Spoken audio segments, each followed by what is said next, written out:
Hello, welcome back to another food diary of what I ate in Whistler, British Columbia, Canada in early June. Canada! It's better. Grab a snack and enjoy, or take notes if you're planning a trip to these majestic mountains.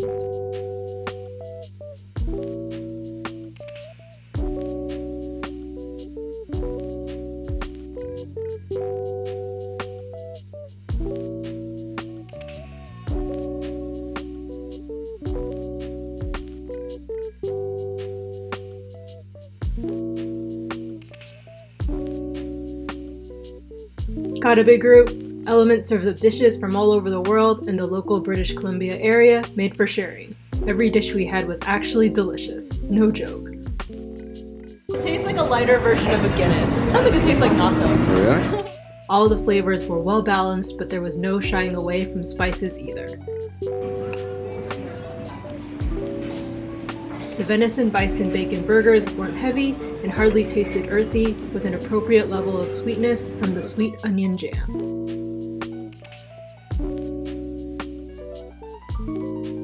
Wow. Ooh, so I'm going to take a piece of the lettuce and just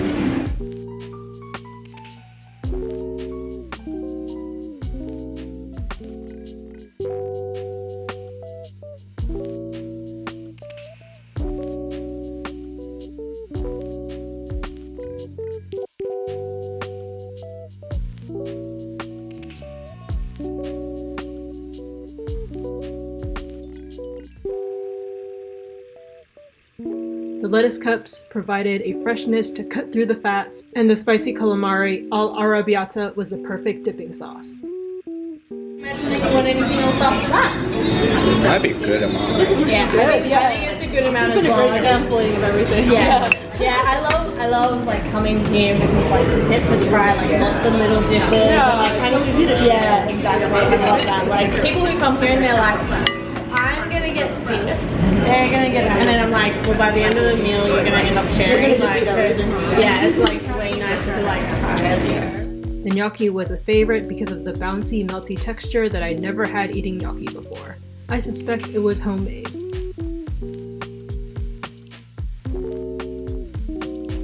If you just want to kick back and chat with friends over good food and drinks, go here.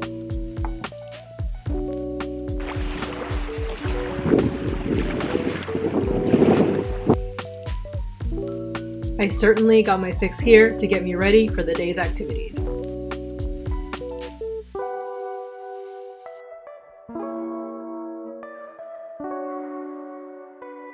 The coffee wasn't bitter and easy to drink, and the galette had a soft, pesto-y flavor.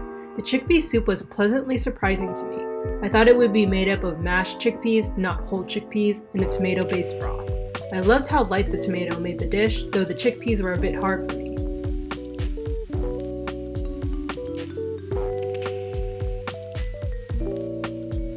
What's a rice straw?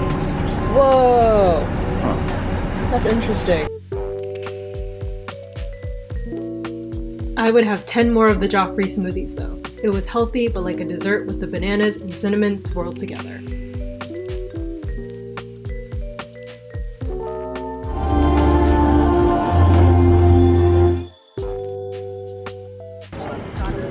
We dropped in for a quick sweet treat, but I couldn't choose between all the pies, breads, croissants, and pastries in between.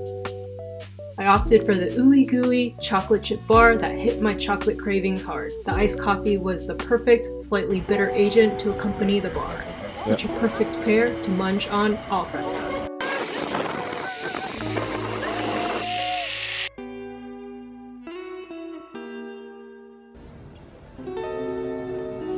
More pastries? Yes, but this time for dinner. We bought 5 pies, Peking 2, you'll see what that means shortly, to share at home.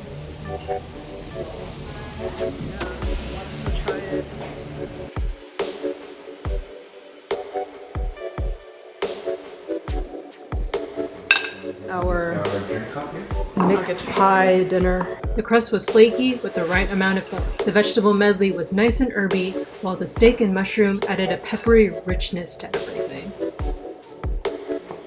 The hopper, which included kangaroo meat and a Cabernet Merlot balsamic reduction, had the flavor of slightly gamier ground beef and was a unique experience.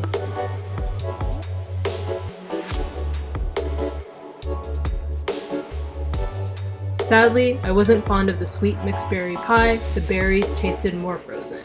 Otherwise, pie lovers, come hither.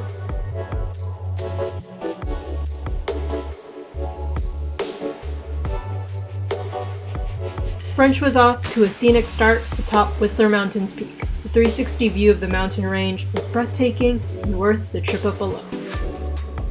Poutine, yes. Fish and chips. You guys got a burger? Yeah, and a falafel wrap. Oh, I looked at that. I wonder how that is. Food was decent, but not out of this world. The poutine had a yummy gravy, but was too much for one person to eat, and the fish and chips had a nice crunch to the batter, but overall pretty standard.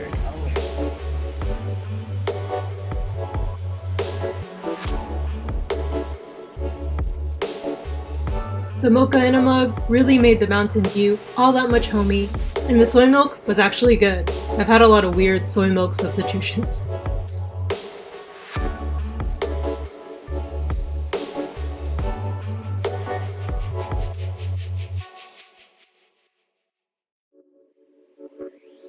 Once we were back on the ground, ice cream seemed to be the next logical snack choice. The Naimu bar and the Canadian maple. Being in Canada, we went for very Canadian sounding flavors that did not disappoint. Good. Did you try the maple one yet? You have to dig for it a little bit.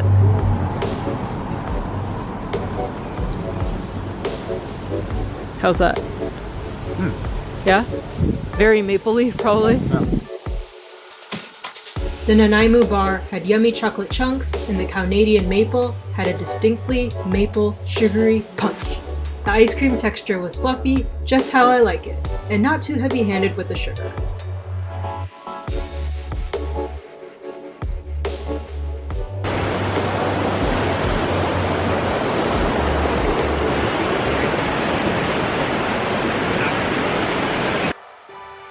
Dinner switched things up with Japanese cuisine. We ordered sake to go with our generous plates of fish.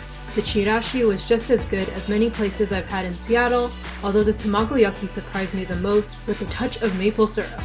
The sushi rice was topped with pickled vegetables, which was a welcome contrast to tuna, salmon, crab, yellowtail, etc. sitting on top of it. The bowl made me feel full, but not to the point of exploding. It was also very kind of the staff to give my husband extra sashimi because they ran out of fish roe for his fish roe bowl.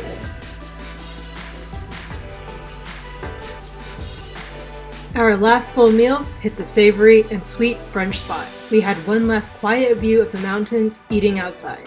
The Canadian back bacon complemented the poached eggs and potatoes that you had to scoop up and eat with each bite, and the fruits added a lightness. The English muffins were a little over toasted to me, but tasted fine. The marmalade crepe made me feel like I was on puffy, powdery sugar clouds and had me wishing I had multiple stomachs because I was full from the Eggs Benedict dish.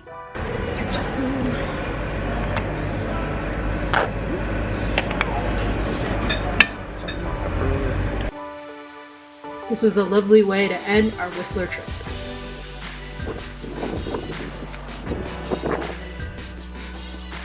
On the way back to Seattle, we did a Tim Hortons stop and I picked up a donut. I actually like Tim Hortons, and the maple donut had this distinct sugary maple taste that I love. Anyways, ending things here as I stuff my face with this. Don't forget to subscribe and comment below on what you want to try. Thanks for watching. See you next time. Bye.